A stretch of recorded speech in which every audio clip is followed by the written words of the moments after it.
La Primera Iglesia Bautista Sanpedrana presenta Devocionales para el Alma, una reflexión de la Palabra de Dios para el diario vivir. Escucha el programa de hoy en la voz del hermano Douglas Laitano.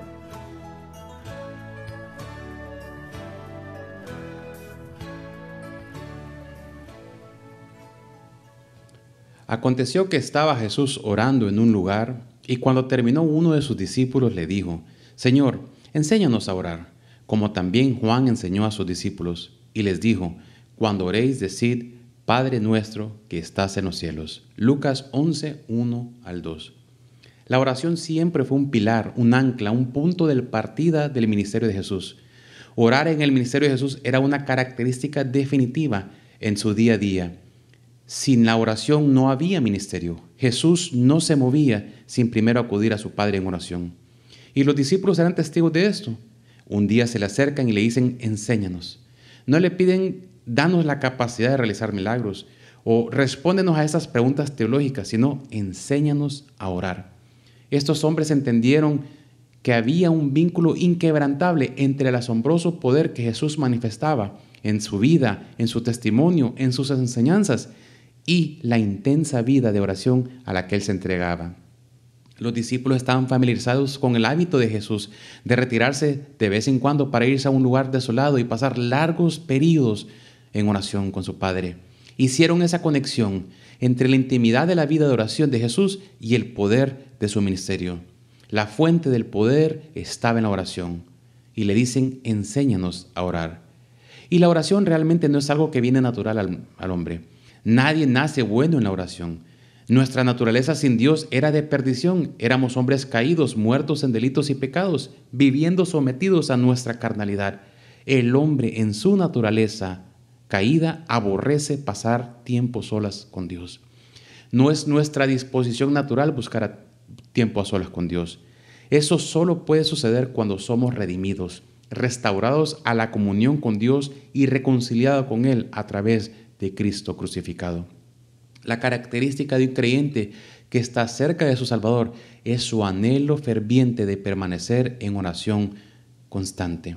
El creyente que anhela y busca estar en sintonía con Dios tiene una vida entregada a la oración, porque diligentemente se acerca a Dios constantemente. La oración de Jesús no era repetición, no era un rezo. La oración de Jesús era una dependencia, una entrega, un sometimiento, un clamor, una vida entregada, clamando con fe, viniendo con un corazón dispuesto y escuchando lo que el Padre tenía que decir, aceptarlo y obedecerlo. ¿Qué deberían decirle a Dios? ¿Cuál es la forma correcta de acercarse al Padre? ¿Cuál es la forma apropiada de reverencia? ¿Qué tipo de cosas son apropiadas para pedirle a Dios? ¿Cuáles deberían de ser las prioridades en oración? Para responder a todas esas inquietudes, Jesús les presenta una oración modelo que contiene la forma apropiada de dirigirse, las preocupaciones apropiadas, etc. Pero no se supone simplemente que es que memoricemos esta oración. Estamos llamados a escudriñarla, a instruirnos cómo orar, porque queremos poder orar de una manera que sea agradable a Dios y poderosa para su ministerio. En cierto sentido, lo que Jesús les dice en este pasaje fue de importancia para la vida y la muerte, ya que contenía algunas palabras que sus oponentes aprovecharían para acusarlo de blasfemia, un cargo que eventualmente provocaría su muerte. Es tan común para cada uno de nosotros hoy que apenas nos damos cuenta de su importancia. La parte radical de la oración llegaba al principio, cuando Jesús dice: diríjanse a Dios como Padre. La gran mayoría de los cristianos, cuando oran, se dirigen a Dios como Padre. Eso es algo que damos por sentado. Pero en este punto de la historia que estaban ellos, cuando la oración se pronunció por primera vez, fue algo radical. En la literatura del Antiguo Testamento y en la literatura judía de la Antigüedad, habían oraciones prescritas que debían ofrecerse a Dios diariamente, pero ni una sola vez tenemos un ejemplo donde un judío se dirige a Dios en una forma tan personal como Jesús lo está haciendo acá. Sin embargo, cuando venimos a las oraciones de Jesús, en cada ocasión Jesús se dirige a Dios por medio de su forma personal y más íntima, mi Padre. Esto rompía todos los protocolos, la tradición, la religión.